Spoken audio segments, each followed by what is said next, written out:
শ্রদ্ধা আর ভালোবাসায় শেষ বিদায় জানানো হলো দেশের প্রখ্যাত নাট্য ব্যক্তিত্ব আতাউর রহমানকে। মগবাজারে জানাজা শেষে কেন্দ্রীয় শহীদ মিনারে সর্বস্তরে মানুষের শ্রদ্ধা নিবেদনের জন্য রাখা হয় তার মরদেহ।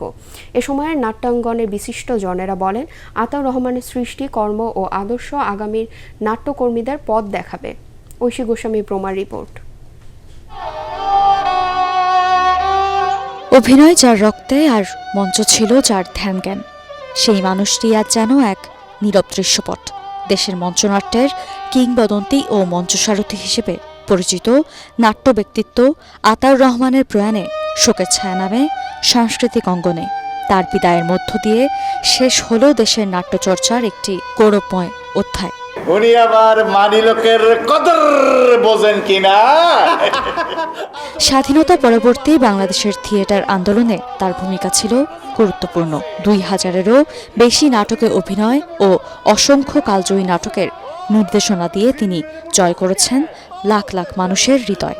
শিল্প ও সংস্কৃতির প্রতি অসামান্য অবদানের স্বীকৃতিস্বরূপ তিনি পেয়েছিলেন 21 পদক। মগবাজারে জানাজা শেষে বিষণ্ণ দুপুরে শহীদ মিনারের পাদদেশে নেওয়া হয় আতাউর রহমানের মরদেহ।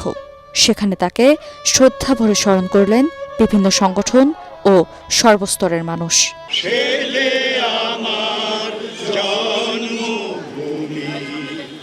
এ সময় বিশিষ্টজনরা বলেন, এই গুণী নাট্যজন মানুষের হৃদয়ে বেঁচে থাকবেন তার সৃষ্টিশীল ও কর্মময় জীবনের মধ্য দিয়ে।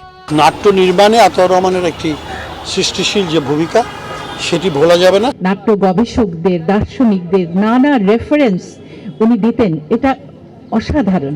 অদ্ভুত একটা গুণ ছিল তার। তিনি রবীন্দ্রনাথ যেমন জানতেন, শেক্সপিয়ার যেমন জানতেন, তেমনি বাংলাদেশের মানুষকে, সমাজকে জানতেন।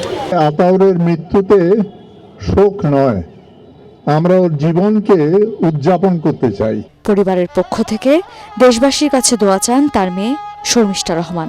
আমার বাবা কাউকে কাজের জন্য বা কোনো কারণে ক্ষুদ্রতম যদি মনে আঘাত দিয়ে থাকে, ওনাকে ক্ষমা করবেন।